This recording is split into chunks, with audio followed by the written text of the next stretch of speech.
Okay, so I cut these Cordylines down after the freeze, and let's just see if they are coming back. It's not looking like it, man. So they got to be cut down even lower. I thought they would be sprouting. Oh, they are. Okay, so there's nothing sprouting out of the trunks often when you leave the trunks. How you doing? Well, you know, I cut these back, these Cordyline australis, because they froze in late December. And a lot of times they'll resprout out of the trunks, but obviously, evidently these were frozen. So, Simon, they're coming back from the bottom here now.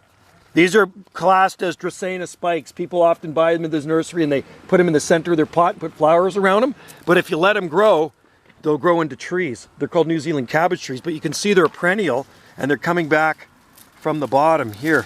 They're popping up everywhere, but I did leave this much trunk because often if they don't freeze solid, they'll shoot out everywhere, but they would be coming out by now. So anyway, this is a good sign.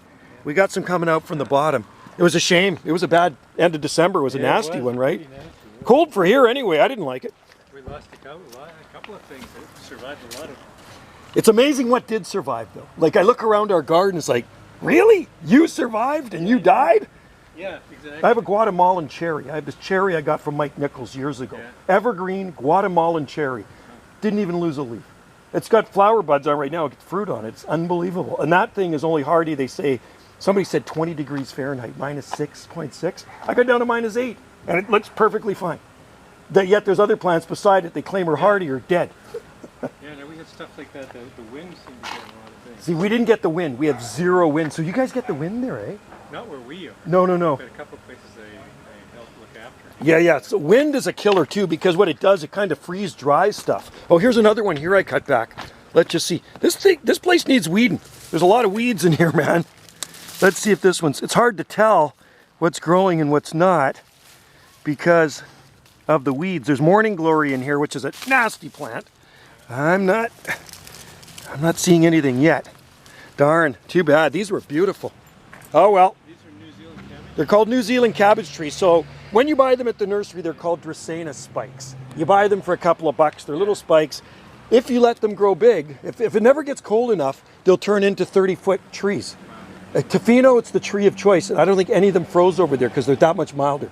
Tofino on the far west coast, there's 30-foot trees. Right when you drive into Tofino, that surf shop, it's got a yellow surf sign in front. Yeah. Decades old ones, massive trees. But here, every 10, 15 years, we get a good cold snap from Alaska, and it weeds out the wimps, right? But they will grow back. So there you go. That's a good sign. They're coming. I can see them in there too in the center. So just a shame because they were such big plants, right? Ours did too at home. We got a few that actually survived. But yeah, we have one place to look after that. You got a couple of the. How you doing? Windmill palms. Hey, the windmill. Well, there's a big windmill palm right there in front of the. Well, one of them survived, and the other one. Is that at Cushion Lake? No, this is on the other side of the ridge of Sky Valley. Oh, that's. Facing north, right? You know there's a big one on Cushion Lake, eh? You know there's a very old one on Cushion Lake. No.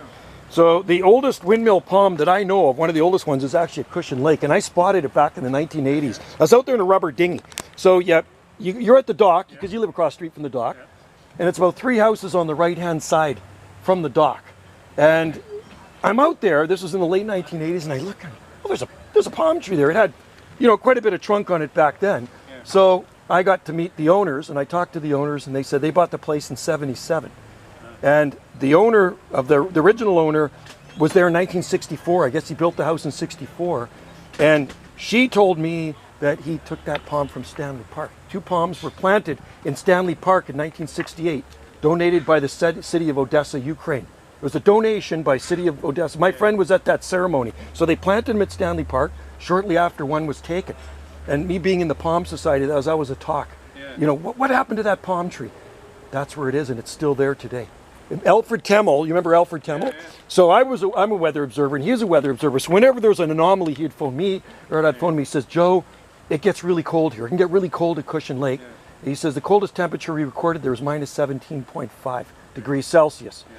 And that palm is still there. It survived 1968. It survived the freeze in December 1968. It's 25 feet of trunk on it. And what looks super cool? When the lake is frozen. I remember that freeze. I was 13. Yeah, I was in Richmond. I was in Lulu Island, and our neighbors built a skating rink in their backyard in Richmond, and it stayed frozen all of January. Like, it was cold. I was 4.5 years old, but I remember playing on that skating rink. Lots of snow, lots of cold. I lived in North Van, It was cold. and it was like we had snow like this. Yeah, it was deep. It just kept snowing, Yep. freezing, snowing, freezing, snowing. And then it got cold. Like it was record-breaking Yeah. temps. So that palm was there, Simon, and it's still there today. So if you ever get a chance, I forget her name. She used to work upstairs at Strict Oss place there at the gas station. You know who it is. It's like 3 houses from the dock. Yeah, Yeah, but see it. you can see it between the houses, and it's big. I've seen people. I've got picture. There's people skating on the lake, and there's this palm tree, and it's just the coolest thing, man. It's a beautiful area. So they grow there. They're pretty hardy. Anyway, you take care. Good to see you.